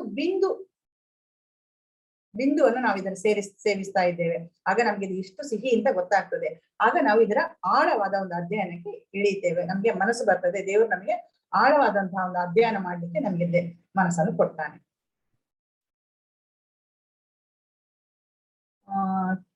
ನಿಮ್ಗೆಲ್ಲ ಗೊತ್ತಿರುವುದು ಭಗವದ್ಗೀತೆ ಅಂತ ಹೇಳಿದ್ರೆ ಅದು ರಣರಂಗದಲ್ಲಿ ಕೃಷ್ಣ ಮತ್ತು ಅರ್ಜುನನ ನಡುವೆ ನಡೆದಂತಹ ಒಂದು ಮಾತುಕತೆ.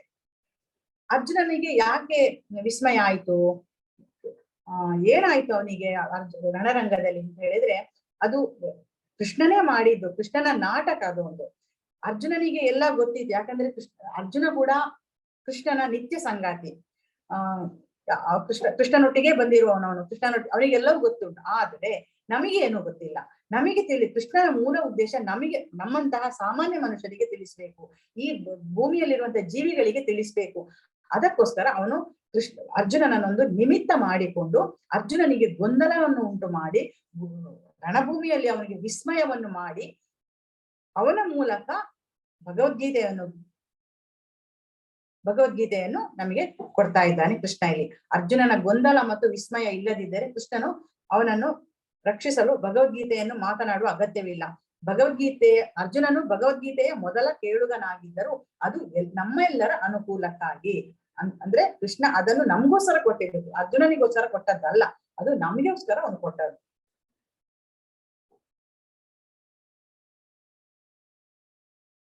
ಕೃಷ್ಣನಿಗೆ ಯಾಕೆ ರಣರಂಗದಲ್ಲಿ ತೊಂದರೆ ಆಯ್ತು ಅಂತ ಹೇಳಿದ್ರೆ, ರಣರಂಗದಲ್ಲಿ ನಿಮಗೆ ಗೊತ್ತಿರ್ಬೋದು, ಕುರುಕ್ಷೇತ್ರದಲ್ಲಿ ಎರಡು ಕೃಷ್ಣ ತುಂಬಾ ಪ್ರಯತ್ನ ಪಡ್ತಾನೆ. ಪಾಂಡವರ ನಡುವೆ ಮತ್ತು ಕೌರವರ ನಡುವೆ ಯಾವುದೇ ಯುದ್ಧ ಆಗದ ಹಾಗೆ ತುಂಬಾ ಪ್ರಯತ್ನ ಪಡ್ತಾನೆ. ಆದ್ರೆ ಆಗುದಿಲ್ಲ. ಕೊನೆಗಳು ಯುದ್ಧದಲ್ಲೇ ಬಂದು ನಿಲ್ತದೆ. ಆಗ ಅವರು ಕುರುಕ್ಷೇತ್ರ ಅಂತ ಹೇಳೋ ಒಂದು ಜಾಗೆಯನ್ನು ಯುದ್ಧ ಮಾಡ್ಲಿಕ್ಕೆ ಆಯ್ಕೆ ಮಾಡಿಕೊಳ್ತಾರೆ. ಅದು ಧರ್ಮಕ್ಷೇತ್ರ ಆಗಿತ್ತು.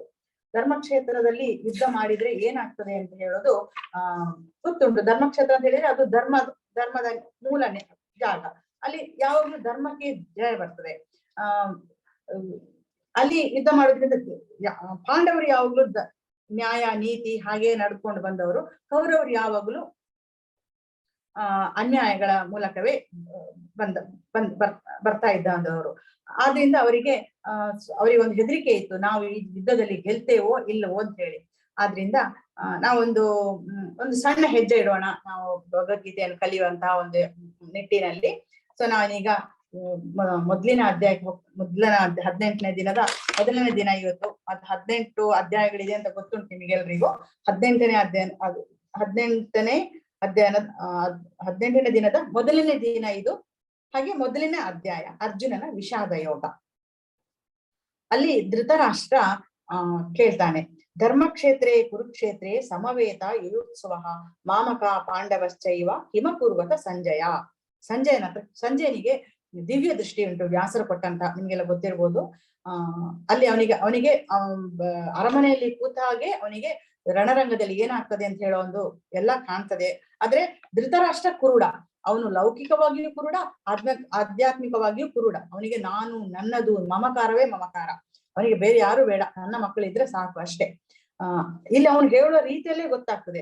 ಧರ್ಮಕ್ಷೇತ್ರೇ ಕುರುಕ್ಷೇತ್ರೇ ಸಮವೇತ ಯುಯುತ್ಸವ ಮಾಮಕ ಪಾಂಡವಶ್ಚೈವ ಕಿಮ ಕುರ್ವತ ಸಂಜಯ. ಮಾಮಕ ಅಂದ್ರೆ ನನ್ನವರು, ನನ್ನ ಮಕ್ಕಳು, ಪಾಂಡವಶ್ಚೈವ ಪಾಂಡವರ ಮಕ್ಕಳು. ಕುರುವಂಶ ಅಂತ ಹೇಳಿದ್ರೆ ಅದ್ರಲ್ಲಿ ಧೃತರಾಷ್ಟ್ರನೂ ಬರ್ತಾನೆ, ಪಾಂಡು ಬರ್ತಾನೆ. ಆದ್ರೆ ಅವನು ಕೌರವರು ಅಂತ ಹೇಳುದು, ನನ್ನ ಮಕ್ಕಳನ್ನು ಮಾತ್ರ ಅವನು ಕೌರವರು ಅಂತ ಹೇಳುದು, ಪಾಂಡವರ ಮಕ್ಕಳನ್ನ ಅವನು ಕೌರವರು ಅಂತ ಹೇಳುದಿಲ್ಲ, ಅವರನ್ನು ಬೇರೆ ಇಟ್ಟಿದ್ದಾನೆ ಪಾಂಡವರು ಅಂತ. ಹಾಗೆ ಮಾಮಕ ನನ್ನವರು ಮತ್ತು ಪಾಂಡವಶ್ಚೈವ ಕಿಮ ಕುರ್ವತ ಸಂಜಯ ಅಂತ ಕೇಳ್ತಾನೆ. ಅಷ್ಟು ಮಾತ್ರ ಅಲ್ಲ, ಧರ್ಮಕ್ಷೇತ್ರ ಅಂತ ಹೇಳೋದು ಒಂದು ಒಳ್ಳೆ, ನಾನು ಆಗ್ಲೇ ಹೇಳಿದೆ, ಅದೊಂದು ಪುಣ್ಯಕ್ಷೇತ್ರ.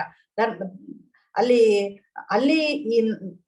ಆಗುವಂತಹ, ಅಲ್ಲಿರುವಂತಹ ರಣರಂಗದಲ್ಲಿ ನಡೆಯುವ ಯುದ್ಧದಲ್ಲಿ ಧರ್ಮಕ್ಕೆ ಮಾತ್ರ ಜಯ. ಆದ್ರೆ ಈ ಧೃತರಾಷ್ಟ್ರ ಅದಕ್ಕೆ ಆಗ್ಲೇ ಹುಳಿ ಹಿಂಡಿದ್ದಾನೆ. ಅಲ್ಲಿಗೆ ಆ ಧರ್ಮಕ್ಷೇತ್ರದಲ್ಲಿ ಕೌರವರನ್ನು ಕಳಿಸಿ ಅಲ್ಲಿ ಅವರಿಗೆ ಸೋಲ ಆಗುವ ಹಾಗೆ ಆಗಿದೆ. ಅದು ಕೃಷ್ಣನ ಪ್ಲಾನ್, ಅದು ಹಾಗೆ ಆಗಿದೆ. ಆದ್ರೆ ಕೃಷ್ಣ ಅದರಿಂದ ಕೂಡ ಸಿಹಿಯನ್ನು ತೆಗಿತಾ ಇದ್ದಾನೆ. ರಸಗುಲ್ಲವನ್ನು, ಹಾಳಾದ ಹಾಲಿನಿಂದ ಕೂಡ ಹೇಗೆ ರಸಗುಲ್ಲವನ್ನು ತೆಗಿಲಿಕ್ಕೆ ಆಗ್ತದೋ ಹಾಗೆ, ಮತ್ತೆ ಈ ಕಳೆಗಿಡಗಳನ್ನು, ಗದ್ದೆಯಿಂದ ಕಳೆಗಿಡಗಳನ್ನು ಹೇಗೆ ನಾವು ಕೀಳ್ತೇವೋ ಹಾಗೆ, ಮತ್ತೆ ಒಳ್ಳೆ ಗಿಡಗಳನ್ನು ಮಾತ್ರ ನಾವು ಉಳಿಸ್ಕೊಳ್ತೇವೆ, ಹಾಗೆ ಕಳೆ ಗಿಡಗಳನ್ನು ಕೀಳುವ ಹಾಗೆ ಕೃಷ್ಣ ಅಲ್ಲಿ ಕೌರವರಿಗೆ ಒಂದು ದಾರಿ ತೋರಿಸ್ತಾ ಇದ್ದಾನೆ, ಅವರ ಅನ್ಯಾಯಕ್ಕೆ ಒಂದು ದಾರಿ ತೋರಿಸ್ತಾ ಇದ್ದಾನೆ. ಅದೇ ರೀತಿ ಎಲ್ಲರೂ ಸೇರ್ತಾರೆ, ಕುರುಕ್ಷೇತ್ರದಲ್ಲಿ ಎಲ್ಲರೂ ಸೇರ್ತಾರೆ. ಆಗ ದುರ್ಯೋಧನ ಬಂದು ದ್ರೋಣನ ಹತ್ರ ಕೇಳ್ತಾನೆ. ದುರ್ಯೋಧನ ರಾಜ, ದ್ರೋಣ ಅವರ ಗುರುಗಳ ಹತ್ರ ಬರುವಾಗ ಯಾವಾಗ್ಲೂ ರಾಜನೇ ಆಗ್ಲಿ ಯಾರೇ ಆಗ್ಲಿ ವಿನಮ್ರರಾಗಿಯೇ ಬರಬೇಕು. ಆದ್ರೆ ದುರ್ಯೋಧನ ಅಹಂಕಾರ ಎಂತದ್ದು ಅಂತೇಳಿ ಎಲ್ಲರಿಗೂ ಗೊತ್ತಿರುವಂತಹದ್ದೇ.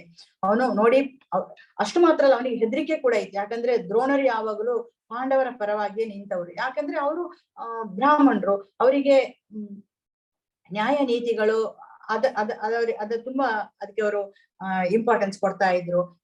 ಪಾಂಡವರು ಯಾವಾಗ್ಲೂ ನ್ಯಾಯ ನೀತಿಗಳ ಪ್ರಕಾರವೇ ನಡ್ಕೊಂಡು ಹೋಗ್ತಾ ಇದ್ದವರು, ಕೌರವರು ಯಾವಾಗ್ಲೂ ಅನ್ಯಾಯದ ಮೂಲಕವೇ ಮುಂದೆ ಹೋಗುವವರು. ಯಾವಾಗ್ಲೂ ಅವರು ದ್ರೋಣರು ಪಾಂಡವರಿಗೂ ಕೌರವರಿಗೂ ಶಿಕ್ಷಣ ಕೊಟ್ಟದ್ದು ದ್ರೋಣರೇ. ಆಗ ಅವರು ಯಾವಾಗ್ಲೂ ಪಾಂಡವ ಪಕ್ಷಪಾತಿಗಳೇ ಆಗಿದ್ರು, ಅದು ದುರ್ಯೋಧನನಿಗೆ ಗೊತ್ತಿತ್ತು. ಆದ್ರಿಂದ ಅವನಿಗೆ ಅದೇ ರೀತಿ ಪಕ್ಷಪಾತವನ್ನು ಅವರು ರಣರಂಗದಲ್ಲಿ ಕೂಡ ಮಾಡಿ ಬಿಡ್ತಾರವನೋ ಅಂತ ಹೇಳುವ ಒಂದು ಹೆದರಿಕೆ ಅವನಿಗೆ ಇತ್ತು. ಆದ್ರಿಂದ ಅವನು ಹೇಳ್ತಾನೆ, ನೋಡಿ, ಅವ್ರು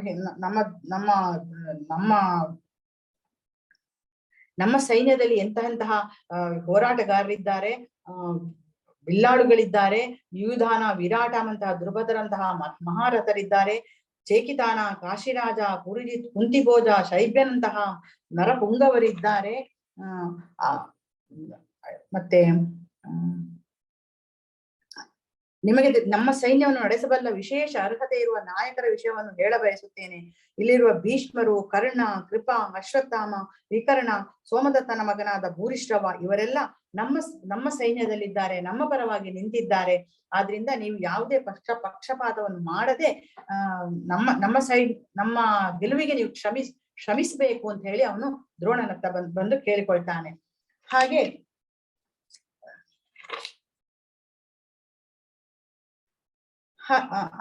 ಅದು ಹಾಗೆ ಯುದ್ಧ ಸ್ಟಾರ್ಟ್ ಆಗ್ತದೆ. ಎಲ್ಲರೂ ಅವರವರ ಆಯಕಟ್ಟಿನ ಸ್ಥಳಗಳಲ್ಲಿ ಬಂದು ನಿಲ್ತಾರೆ. ಭೀಷ್ಮರು, ದ್ರೋಣರು ಕೌರವರ ಸೈನ್ಯವನ್ನು ಮುಂದುವರಿಸ್ತಾ ಇದ್ದಾರೆ. ಹಾಗೆ ಪಾಂಡವರ ಸೈನ್ಯವನ್ನು ದ್ರುಪದನ ಮಗನಾದಂತಹ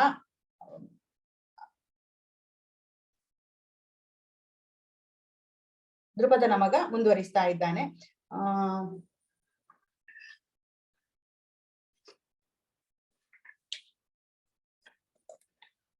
ಎಲ್ಲರೂ ಶಂಖಗಳನ್ನು ಊದುತ್ತಾರೆ. ಕೌರವರು ಕೂಡ ಶಂಖಗಳನ್ನು ಊದುತ್ತಾರೆ, ಪಾಂಡವರು ಕೂಡ ಶಂಖಗಳನ್ನು ಊದುತ್ತಾರೆ. ಆದ್ರೆ ಪಾಂಡವರ ಸೈನ್ಯದ ಶಂಖನಾದದಿಂದ ಅಲ್ಲಿ ಒಂದು ತುಮುಲವೇ ಉಂಟಾಯ್ತಂದ್ರೆ ಭೂಮಿ ಮತ್ತು ಆಕಾಶಗಳನ್ನೇ ಅದೊಂದು ಪ್ರತಿಧ್ವನಿ ಮಾಡುತ್ತಾ ಕೌರವರ ಹೃದಯಗಳನ್ನು ಚೂರು ಚೂರು ಮಾಡಿತು. ಯಾಕಂತ ಹೇಳಿದ್ರೆ ಕೌರವರಿಗೆ ಗೊತ್ತಿತ್ತು ತಾವು ಅನ್ಯಾಯ ಮಾಡ್ತೇವೆ ಅಂತ ಹೇಳಿ. ಅನ್ಯಾಯ ಮಾಡುವವನ ಮನಸ್ಸಿನಲ್ಲಿ ಯಾವಾಗ್ಲೂ ಒಂದು ಹೆದರಿಕೆ ಇರ್ತದೆ. ನೀವು ಸತ್ಯವಾಗಿ ಮಾತಾಡ್ತಾ ಇದ್ರೆ ನಿಮ್ಗೆ ಯಾರ ಹೆದರಿಕೆ ಇರುವುದಿಲ್ಲ. ಸಮಾಜದಲ್ಲಿ ನೀವು ಧೈರ್ಯವಾಗಿ ಬದುಕಬಹುದು. ಆದ್ರೆ ನೀವು ಸುಳ್ಳು ಸುಳ್ಳು ಹೇಳ್ತಾ ತಪ್ಪು ಮಾಡ್ತಾ ಯಾವ್ದಾದ್ರು ವಿಚಾರ ಮಾಡ್ತಾ ಇದ್ರೆ ನಿಮಗೊಂದು ಮನಸ್ಸಿನಲ್ಲಿ ಅಳುಕಿರ್ತದೆ. ಅದೇ ರೀತಿ ಕೌರವರ ಮನಸ್ಸಿನಲ್ಲಿ ಕೂಡ ಒಂದು ಅಳುಕಿತ್ತು, ಒಂದು ಹೆದರಿಕೆ ಇತ್ತು. ಅದನ್ನು ಇದು ಆ ಒಂದು ಆಕಾಶದಲ್ಲಿ ಒಂದು ತುಮುಲ ಆ ಒಂದು ನಾದದಿಂದ ಒಂದು ತುಮುಲ ಉಂಟಾಯ್ತಲ್ಲ, ಒಂದು ಪ್ರತಿಧ್ವನಿ ಮಾಡುತ್ತಾ ಅವರ ಹೃದಯವನ್ನು ಚೂರು ಚೂರು ಮಾಡುವಂತ ಒಂದು ಸನ್ನಿವೇಶ ಉಂಟಲ್ಲ, ಅದು ಅವರ ಹೆದರಿಕೆಯನ್ನು ತೋರಿಸ್ತದೆ. ಹಾಗೆ ಕೃಷ್ಣನ ಹತ್ರ ಅರ್ಜುನ ಕೇಳ್ತಾನೆ, ನನ್ನನ್ನು ನೀನು ಇಲ್ಲಿ ಯಾರ್ಯಾರೆಲ್ಲ ಬಂದಿದ್ದಾರೆ ನನ್ನೊಟ್ಟಿಗೆ ಯುದ್ಧ ಮಾಡ್ಲಿಕ್ಕೆ ನನಗೆ ತೋರಿಸು, ನನ್ನನ್ನು ಸೈನ್ಯದ ಮಧ್ಯದಲ್ಲಿ ಕೊಂಡೋಗಿ ನಿಲ್ಲಿಸು ಅಂತ ಕೃಷ್ಣ ಹೇಳ್ತಾನೆ. ಕೃಷ್ಣನ ಹತ್ರ ಅರ್ಜುನ ಕೇಳ್ತಾನೆ. ಹಾಗೆ ಅರ್ಜುನನನ್ನು ಕೃಷ್ಣ ಕೊಂಡೋಗಿ ಎರಡು ಉಭಯ ಸೈನ್ಯಗಳ ಮಧ್ಯೆ ನಿಲ್ಲಿಸ್ತಾನೆ. ಸೇನೆಯೋರುಭಯೋರ್ ಮಧ್ಯೆ ರಥಂ ಸ್ಥಾಪಯ ಮೇಚ್ಯುತ ಯಾವದೇತಾ ನಿರೀಕ್ಷೇಹಂ ಯೋದ್ದು ಕಾಮಾನವಸ್ಥಿತಾನ್ ಕೈರ್ಮಯ ಸಹ ಯೋದ್ಧವ್ಯ ಮಸ್ಮಿನ್ ತಮ ಸಮುದ್ಯಮೇ. ಅರ್ಜುನ ಹೇಳ್ತಾನೆ, ಹೇ ಅಚ್ಯುತ, ಯುದ್ಧ ಮಾಡಲು ಸನ್ನದ್ಧರಾಗಿರುವ ಇವರನ್ನು ಮತ್ತು ಈ ಘೋರ ಶಸ್ತ್ರ ಸ್ಪರ್ಧೆಯಲ್ಲಿ ನಾನು ಯಾರೊಡನೆ ಹೋರಾಡಬೇಕು ಅವರನ್ನು ನೋಡಲು ಸಾಧ್ಯವಾಗುವಂತೆ ಈ ಎರಡು ಸೈನ್ಯಗಳ ಮಧ್ಯೆ ನನ್ನ ರಥವನ್ನು ನಿಲ್ಲಿಸು ಅಂತ ಕೃಷ್ಣನ ಹತ್ರ ಅರ್ಜುನ ಕೇಳ್ತಾನೆ. ಹಾಗೆ ಕೃಷ್ಣ ಕೊಂಡೋಗಿ ಎರಡು ಸೈನ್ಯಗಳ ಮಧ್ಯೆ ರಥವನ್ನು ನಿಲ್ಲಿಸ್ತಾನೆ. ಇಲ್ಲಿ ಒಂದು ವಿಷಯ ಅಂತೂ ನಿಜ, ಅದು ಧರ್ಮಕ್ಷೇತ್ರ. ಧರ್ಮದ ದಾರಿಯಲ್ಲಿ ನಡೆಯುವವರಿಗೆ ಮಾತ್ರ ಅಲ್ಲಿ ಜಯ. ಎರಡನೇದು ದೈವಿಕ ರಥ. ಕೃಷ್ಣ ನಿಂತಿರೋದ್ರಿಂದ ಅರ್ಜುನನ ರಥ ಅದು ದೈವಿಕವಾದದ್ದು.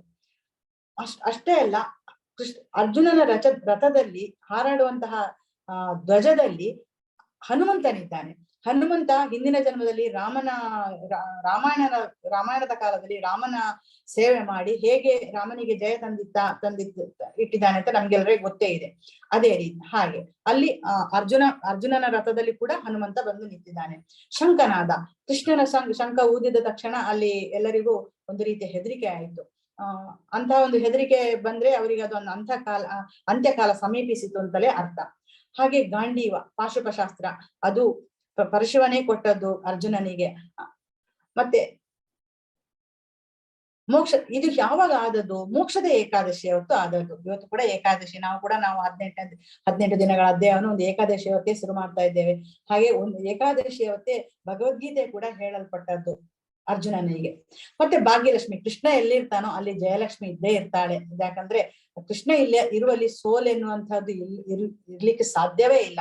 ಅಲ್ಲಿ ಯಾವಾಗ್ಲೂ ಜಯವೇ, ಜಯಲಕ್ಷ್ಮಿ ಅಲ್ಲಿ ಇದ್ದೇ ಇರ್ತಾಳೆ. ಆದ್ರಿಂದ ಪಾಂಡವರ ಪಕ್ಷದಲ್ಲಿ ಕೃಷ್ಣ ಇರುವುದ್ರಿಂದ ಅಲ್ಲಿ ಜಯ ಅಂತ ಹೇಳೋದು ಆಗ್ಲೇ ನಿಶ್ಚಯ ಹೋಗಿರ್ತದೆ. ಋಷಿಕೇಶ, ಕೃಷ್ಣ ಎಲ್ಲ ಇಂದ್ರಿಯಗಳ ಒಡೆಯ, ಎಲ್ಲರ ಮನಸ್ಸನ್ನು ಎಲ್ಲರ ಮನಸ್ಸು ಅವನ ಕಂಟ್ರೋಲ್ ಅಲ್ಲೇ ಇರ್ತದೆ. ಹಾಗೆ ಯಾರಿಗೆ ಯಾವ ರೀತಿ ಬುದ್ಧಿ ಬೇಕೋ ಅದನ್ನು ಅವನು ಕೊಟ್ಟು, ಅನ್ಯಾಯಕ್ಕೆ ಬೇಕಿದ್ರೆ ಅನ್ಯಾಯ, ಒಳ್ಳೆಯ ರೀತಿಗೆ ಬೇಕಿದ್ರೆ ಒಳ್ಳೆಯ ಬುದ್ಧಿಯನ್ನು ಕೊಟ್ಟು ಅವನು ಮುನ್ನಡೆಸ್ತಾ ಇರ್ತಾನೆ. ಆದ್ರಿಂದ ಕೃಷ್ಣ ಇರುವಲ್ಲಿ ಸೋಲೆನ್ನುವಂತಹ ಮಾತೇ ಇರುವುದಿಲ್ಲ, ಪಾಂಡವರಿಗೆ ಸೋಲೆನ್ನುವಂತಹ ಮಾತೇ ಇಲ್ಲ.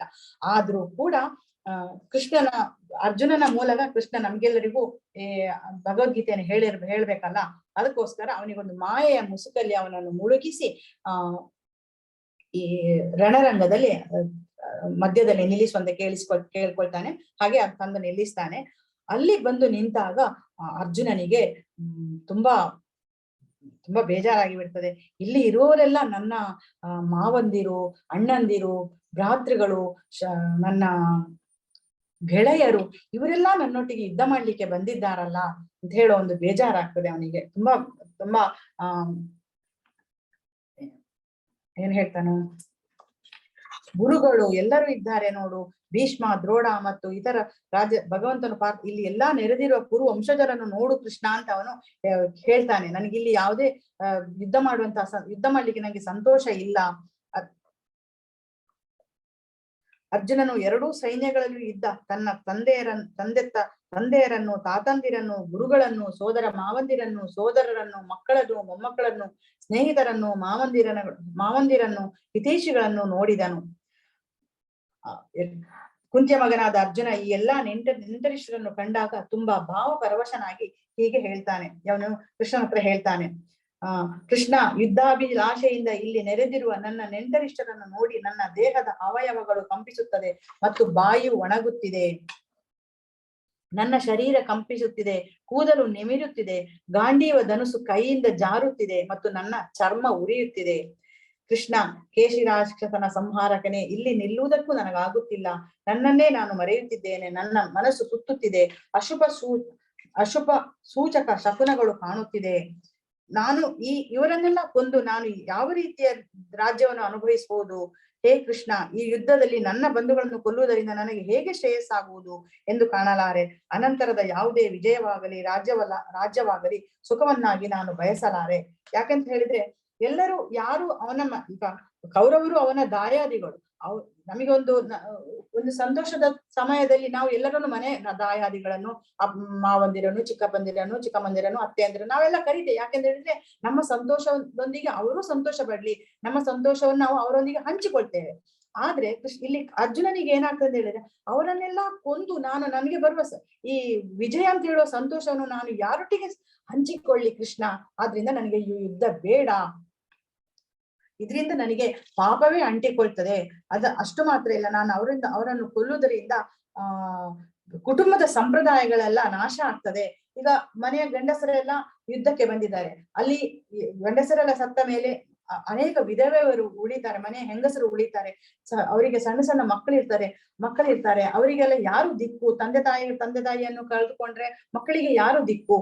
ಆದ್ರಿಂದ ಆ ಮಕ್ಕಳು ಮತ್ತೆ ಯಾವುದೇ ಆಚಾರಗಳಿಲ್ಲದೆ ಅಂದ್ರೆ ತಂದೆ ತಾಯಿಗಳಿದ್ರೆ ತಾನೇ ಅವರಿಗೆಲ್ಲ ಒಳ್ಳೆ ಬುದ್ಧಿಗಳನ್ನು ಹೇಳಿಕೊಡ್ಬೋದು. ಹಾಗಿಲ್ಲದಾಗ ಅವರು ಕೆಟ್ಟ ದಾರಿಗಳನ್ನು ಹಿಡಿದು ಹೋಗ್ತಾರೆ. ಆದ್ರಿಂದ ಅದು ವರ್ಣ ಸಂಕರಕ್ಕೆ ಕಾರಣ ಆಗ್ತದೆ, ಇಡೀ ಸಮಾಜವೇ ಹಾಳಾಗ್ತದೆ ಅದರಿಂದ ಅಂತ ಹೇಳುವ ಒಂದು ಕುಲಧರ್ಮವೇ ನಾಶ ಆಗ್ತದೆ. ಕುಲಕ್ಷಯವಾದರೆ ಸನಾತನವಾದ ಕುಲಧರ್ಮ ನಾಶ ಆಗ್ತದೆ. ಧರ್ಮ ನಷ್ಟ ಆದರೆ ಕುಟುಂಬದಲ್ಲಿ ಉಳಿದ ಭಾಗವು ಅಧರ್ಮದ ವಶ ಆಗ್ತದೆ ಅಂತ ಕೃಷ್ಣ ಹೇಳ್ತಾನೆ. ಕುಟುಂಬದಲ್ಲಿ ಅಧರ್ಮವು ಪ್ರಧಾನವಾದಾಗ ಕುಲಸ್ತ್ರೀಯರು ನೀತಿಭ್ರಷ್ಟರಾಗುತ್ತಾರೆ. ಸ್ತ್ರೀಯರು ಪ್ರತಿತರಾದಾಗ ಅನಿಷ್ಟ ಸಂತಾನ ಸೃಷ್ಟಿಯಾಗುತ್ತದೆ ಅಂತ ಕೃಷ್ಣನ ಹತ್ರ ಅರ್ಜುನ ಹೇಳ್ತಾನೆ. ಎಂತಹ ಒಂದು ದೊಡ್ಡ ಪಾಪ ಮಾಡ್ಲಿಕ್ಕೆ ನಾವು ಸಿದ್ಧ ಮಾಡಿಕೊಂಡಿದ್ದೇವೆ ಅಂತ ಕೃಷ್ಣನ ಹತ್ರ ಅರ್ಜುನ ಹೇಳ್ತಾನೆ. ಮಹತ್ತಾದ ಪಾಪ ಕಾರ್ಯವನ್ನು ಮಾಡಲು ನಾವು ಸಿದ್ಧ ಮಾಡಿಕೊಳ್ಳುತ್ತಿದ್ದೇವೆ ಎನ್ನುವುದು ಆಶ್ಚರ್ಯದ ಸಂಗತಿ. ರಾಜ್ಯ ಸುಖದ ಲೋಭದಿಂದಾಗಿ ನಾವು ಸ್ವಜನರನ್ನು ಕೊಲ್ಲಲು ಸಂಕಲ್ಪ ಮಾಡಿದ್ದೇವೆ. ಶಸ್ತ್ರವಿಲ್ಲದ ಮತ್ತು ಪ್ರತೀಕಾರ ಮಾಡದಿರುವ ನನ್ನನ್ನು ಶಸ್ತ್ರಪಾಣಿಗಳಾದ ಧೃತರಾಷ್ಟ್ರನ ಪುತ್ರರು ರಣಭೂಮಿಯಲ್ಲಿ ಕೊಂದರೂ ಕೂಡ ನನಗೆ ತೊಂದರೆ ಇಲ್ಲ. ಆದ್ರಿಂದ ನಾನು ಯುದ್ಧ ಮಾಡುವುದಿಲ್ಲ ಅಂತ ಹೇಳಿ ಕೃಷ್ಣ ಹೇಳ್ತಾನೆ. ಯಾಕಂತ ಹೇಳಿ ಅವನಿಗೆ ಸಹಾನುಭೂತಿ ಅವರ ಮೇಲೆ. ಯಾಕೆಂತ ಹೇಳಿದ್ರೆ ಕೌರವರು ಅವನ ದಾಯಾದಿಗಳು. ಕೌರವರು ಮತ್ತು ಪಾಂಡವರು ಒಟ್ಟೊಟ್ಟಿಗೆ ಬೆಳೆದವರು. ಪಾಂಡವರಿಗೆ ಕೌರವರ ಮೇಲೆ ಏನು ಕೋಪ ಇಲ್ಲ, ಆದ್ರೆ ಕೌರವರಿಗೆ ಮಾತ್ರ ಧೃತರಾಷ್ಟ್ರನ ಮಕ್ಕಳಿಗೆ ಮಾತ್ರ ಪಾಂಡವರ ಮೇಲೆ ಕೋಪ. ಆದ್ರೂ ಅವರು ಒಂದೇ ಅರಮನೆಯಲ್ಲಿ ಬೆಳೆದಿದ್ದಾರೆ, ಒಟ್ಟಿಗೆ ಶಿಕ್ಷಣವನ್ನು ಪಡೆದಿದ್ದಾರೆ. ಅಂತವರನ್ನೆಲ್ಲ ನಾನು ಹೇಗೆ ಕೊಲ್ಲಿಕ್ಕೆ ಸಾಧ್ಯ? ನನ್ನ ಕೈಯಿಂದ ಅವರನ್ನೆಲ್ಲ ಹೇಗೆ ಕೊಲ್ಲುವುದು ಅಂತ ಹೇಳಿ ಒಂದು ಅರ್ಜುನನಿಗೆ ಬಹಳ ಬೇಜಾರಾಗ್ತದೆ. ಇವರನ್ನೆಲ್ಲ ಅವರನ್ನೆಲ್ಲ ಕೊಲ್ಲುವಂತಹ ಒಂದು ಕಾರ್ಯಕ್ಕೆ ನೀನು ನನ್ನನ್ನು ತಂದು ನಿಲ್ಲಿಸಿದ್ಯಲ್ಲ ಕೃಷ್ಣ ಅಂತ ಅವನು ಕೃಷ್ಣನಲ್ಲಿ ಕೇಳ್ತಾನೆ. ಅವರನ್ನೆಲ್ಲ ಕೊಂದ್ರೆ ನನಗೆ ಸಂತೋಷವಿಲ್ಲ, ಅಲ್ಲಿಂದ ಬರುವಂತಹ ಜಯದಲ್ಲಿ ನನಗೆ ಯಾವುದೇ ಸಂತೋಷ ಇಲ್ಲ. ಆಮೇಲೆ ನಾನು ಹೇಗೆ ಸಂತೋಷವನ್ನು ನಾನು ಹೇಗೆ ಅನುಭವಿಸ್ಲಿ ಅಂತ ಅವನು ಕೇಳ್ತಾನೆ. ಇದರಿಂದ ನಾನು ತುಂಬಾ ಪಾಪವನ್ನು ಅನುಭವಿಸ್ಬೇಕಾಗ್ತದೆ ಅಂತ. ಇದು ಇವತ್ತಿನ 1ನೇ ಅಧ್ಯಾಯದ ಒಂದು ಸಣ್ಣ ಒಂದು ಭಾವಾರ್ಥ ಅನುವಾದ. ಇದರಲ್ಲಿ ಏನು ಅಂತ ಹೇಳಿದ್ರೆ, ಕುರುಕ್ಷೇತ್ರ ರಣರಂಗದಲ್ಲಿ ಸೇನೆಯ ಅವಲೋಕನೆ. ನಿಮಗೆ ಭಗವದ್ಗೀತೆ ಪುಸ್ತಕ ಇದ್ರೆ ನೀವು ಇದನ್ನು ಇವತ್ತು ಓದ್ಕೊಳ್ಬಹುದು. ಧೃತರಾಷ್ಟ್ರನ ವಿಚಾರಣೆ ಭಗವದ್ಗೀತೆಯ 1ನೇ ಅಧ್ಯಾಯದ 1ನೇ ಶ್ಲೋಕ. ಅದರಲ್ಲಿ ಮೇನ್ ವರ್ಡ್ ಕಿಮ ಕುರುವತ, ಏನ್ ಮಾಡ್ತಾ ಇದ್ದಾರೆ, ನನ್ನವರು ಮತ್ತು ಪಾಂಡವರು ಏನ್ ಮಾಡ್ತಾ ಇದ್ದಾರೆ ಅಂತ ಹೇಳೋ ಒಂದು ಕ್ವಶನ್ ಬರ್ತದೆ. ಹಾಗೆ ದುರ್ಯೋಧನನ ಅವನಿಗೆ ಅವನಿಗೆ ಹೆದರಿಕೆ ಇತ್ತು, ಒಳಗಿಂದನೇ ಅವನಿಗೆ ಹೆದರಿಕೆ ಇತ್ತು. ಯಾಕೆಂತ ಹೇಳಿದ್ರೆ ಎಲ್ಲರೂ ಪಕ್ಷಪಾತಿಗಳು. ಭೀಷ್ಮರಿಗೂ ಕೂಡ ಪಾಂಡವರು ಅಂತ ಹೇಳಿದ್ರೆ ತುಂಬಾ ಇಷ್ಟ. ಆ ದ್ರೋಣರಿಗೂ ಕೂಡ ಪಾಂಡವರು ಅಂತ ಹೇಳಿದ್ರೆ ತುಂಬಾ ಇಷ್ಟ. ಅಷ್ಟು ಮಾತ್ರ ಅಲ್ಲ, ಸ್ವತಃ ಕೃಷ್ಣನೇ ಅವರ ಪಕ್ಷದಲ್ಲಿ ನಿಂತಿದ್ದಾನೆ. ಕೃಷ್ಣ ಯಾವಾಗಲೂ ಪಾಂಡವ ಪಕ್ಷಪಾತಿ, ನಮಗೆಲ್ಲ ಗೊತ್ತೇ ಇದೆ. ಪಾಂಡವ ಪಕ್ಷಪಾತಿ ಅಂತಲೇ ಅವನಿಗೆ ಅಡ್ಡ ಹೆಸರು. ಅಂತವರೆಲ್ಲ ಇರುವುದ್ರಿಂದ ನನಗೆ ಜಯ ಸಿಗ್ತದೋ ಇಲ್ಲೋ, ಯಾವಾಗ ಭೀಷ್ಮ ದ್ರೋಣರು ಕೈ ಕೊಡ್ತಾರೋ ಅಂತ ಹೇಳೋ ಒಂದು ಹೆದರಿಕೆ ಅವನ ಹತ್ರ ಇತ್ತು. ಮತ್ತೆ ಶಂಖಗಳನ್ನು ಊದುವಾಗ ಕೂಡ ಹಾಗೆ ಅನ್ಯಾಯದ ಪರವಾಗಿ ನಿತ್ತವರಿಗೆ ಯಾವಾಗಲೂ ನ್ಯಾಯದ ಪರವಾಗಿ ಏನಾದ್ರೂ ಒಂದು ಮಾತು ಆಡಿದ್ರು ಕೂಡ ಅನ್ಯಾಯದ ಪರವಾಗಿ ನಿಂತವರಿಗೆ ಯಾವಾಗಲೂ ಒಂದು ಹೆದರಿಕೆ ಇರ್ತದೆ. ಅದನ್ನು ಶಂಖನಾದದಿಂದ ಅದು ನಮಗೆ ಗೊತ್ತಾಗ್ತದೆ. ಪಾಂಡವರ ಪಕ್ಷದ ಶಂಖನಾದವನ್ನು ಕೇಳುವಾಗ ಕೌರವರಿಗೆ ಎಷ್ಟು ಹೆದರಿಕೆ ಆಯ್ತು ಅಂತ ಹೇಳೋದು ಅವನಿಗೆ ಗೊತ್ತಾಗ್ತದೆ. ಹಾಗೆ ಅರ್ಜುನ ವೀಕ್ಷಣೆ ಮಾಡ್ತಾನೆ.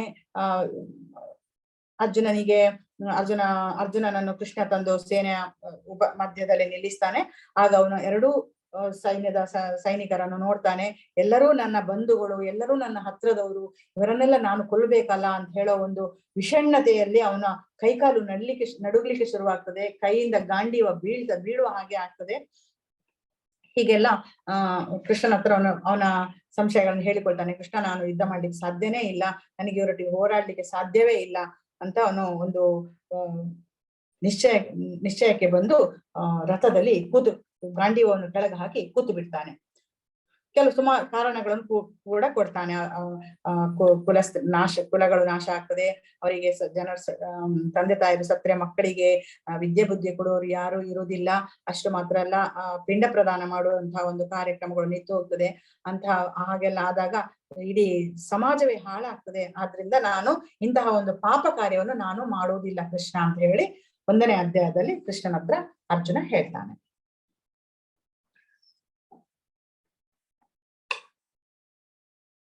ಇವತ್ತಿಗೆ ನಮ್ಮ 1ನೇ ಅಧ್ಯಾಯನು ಸಣ್ಣ ಮಟ್ಟಿನಲ್ಲಿ ನಾನು ಹೇಳಿ ಮುಗಿಸಿದ್ದೇನೆ. ಒಂದು ಸಣ್ಣ ಕೀರ್ತನೆಯೊಟ್ಟಿಗೆ ಇವತ್ತಿನ ದಿನವನ್ನು ಮುಗಿಸುವ. ಹಾಗೆ ನಾಳೆ ಪುನಃ 3 ಗಂಟೆಗೆ ನಾವು ಭೇಟಿ ಆಗೋಣ. ನಿಮ್ಗೇನಾದ್ರೂ ಕ್ವಶನ್ಸ್ ಇದ್ರೆ ನನ್ಗೆ ಹಾಕ್ಬೋದು, ಅಥವಾ ಗ್ರೂಪ್ ಅಲ್ಲಿ ಕೂಡ ಹಾಕ್ಬೋದು. ಏನಾದ್ರೂ ನನಗೂ ಏನು ಗೊತ್ತಿಲ್ಲ, ತುಂಬಾ